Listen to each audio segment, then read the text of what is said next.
Assalamualaikum warahmatullahi wabarakatuh. Kembali lagi dengan saya Muhammad Akram Sofri, masih membahas seputar dengan drone. Nah, dari video yang sebelumnya saya sudah menjelaskan panjang lebar tentang drone, yaitu karakteristiknya, terus bagaimana bentuknya, terus bagaimana keunggulannya dari masing-masing drone seperti drone fixed wing, hybrid, serta multi control. Nah, di mana fixed wing, multi-copter atau multi-rotor dan hybrid ini kan mempunyai part-part yang saling mendukung ya. Nah, di sini saya akan membahas tentang bagian-bagian drone. Nah, drone adalah perangkat yang terdiri dari berbagai komponen, teman-teman, yang saling terintegritas atau berfungsi secara optimal, yaitu part-part yang saling kesinambungan untuk bisa berjalan dengan lancar. Nah, berikut saya akan menjelaskan rinci atau menjelaskan secara singkat juga, tapi rinci mengenai bagian-bagian utama drone. Yang pertama adalah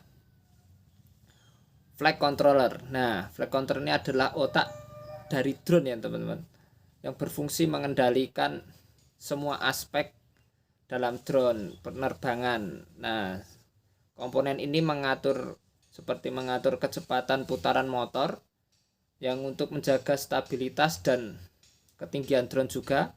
Selain itu, flight controller ini juga mengintegrasikan kompas yang memastikan navigasi yang akurat pada GPS.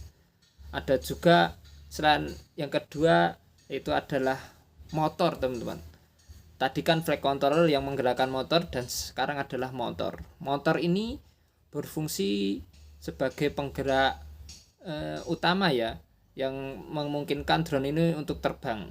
Nah, setiap motor memiliki karakteristik sendiri, teman-teman, tertentu yang mempengaruhi daya dorong dan efisiensi energi.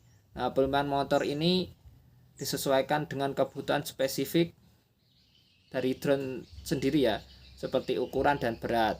Jadi drone ini sesuai lah dengan, untuk teman-teman yang belum tahu juga ya bagaimana bentuknya, gambarnya. Nah, di atas bisa dilihat, ini saya mencantumkan gambarnya juga, teman-teman.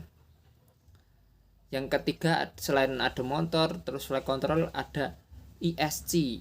ESC apa sih, teman-teman? Nah, ESC ini adalah perangkat yang dapat mengatur kecepatan dan arah putaran motor atau brushless atau motor brushless ya, teman-teman.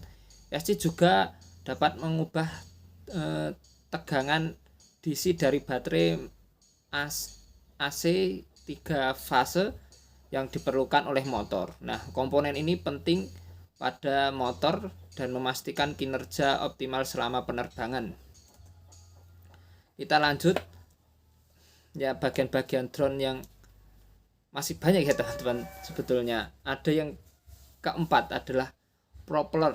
Propeller ini berfungsi sebagai sayap putar yang menghasilkan gaya dorong untuk mengangkat drone di udara. Nah, arah putaran propeller ini dapat searah jarum jam atau siwi, atau berlawanan jarum jam atau CCW, dan materialnya dapat bervariasi, termasuk seperti menggunakan plastik, karbon, berkayu, tapi kebanyakan plastik dan karbon ya teman-teman. Lalu yang kelima ada frame. Frame ini struktur rangka yang menyokong semua komponen drone, teman-teman. Jadi frame itu adalah rangkanya dari drone. Frame yang kokoh namun ringan sangat penting ya untuk menstabilkan penerbangan, perlindungan komponen internal. Desain frame juga mempengaruhi manuverabilitas drone tersebut, teman-teman. Nah, yang keenam adalah baterai. Baterai ini yang teman-teman kata adalah energi ya, sumber daya ya. Baterai ini adalah sumber daya utama dari drone. Biasanya menggunakan jenis lithium polymer atau bisa disingkat LiPo ya. Pemilihan baterai yang tepat sangat penting untuk memastikan waktu terbang yang optimal dan kinerja yang keseluruhan. Nah, selain dari 6 tadi ada masih ada lagi bagian-bagiannya ya teman-teman. Yang ketujuh ada PWD atau PWD itu singkatan dari Power Distribution Board. Nah, di mana PWD ini mendistribusikan daya dari baterai ke berbagai komponen lainnya dengan cara terorganisir. Ini membantu menjaga koneksi listrik tetap stabil dan mengurangi resiko gangguan selama penerbangan tentunya teman-teman. Yang ke-8 ada sensor tambahan seperti GPS, barometer, dan sensor suhu. Tapi kebanyakan menggunakan GPS dan barometer drone-drone tersebut. Kalau sensor suhu masih jarang lah yang menggunakannya. Dan ini fitur tambahan ini sangat membantu dalam mendeteksi kondisi lingkungan sekitar ya teman-teman. Data dari sensor ini digunakan untuk meningkatkan navigasi dan stabilitas penerbangan tentunya. Nah, di yang ke-9 itu adalah kamera, di mana kamera ini adalah komponen dari drone yang digunakan untuk mengambil gambar atau video dari udara. Jenis kamera yang umum digunakan termasuk kamera GoPro. GoPro itu kayak kamera sudah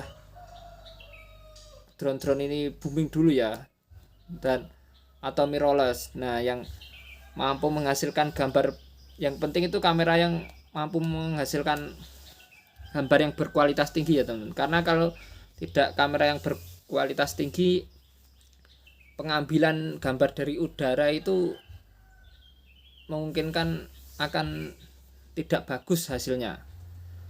Nah, begitu saya sudah menerangkan dan menjelaskan tentang bagian-bagian drone. Bila ada salah kata saya mohon maaf. Terima kasih. Wassalamualaikum warahmatullahi wabarakatuh.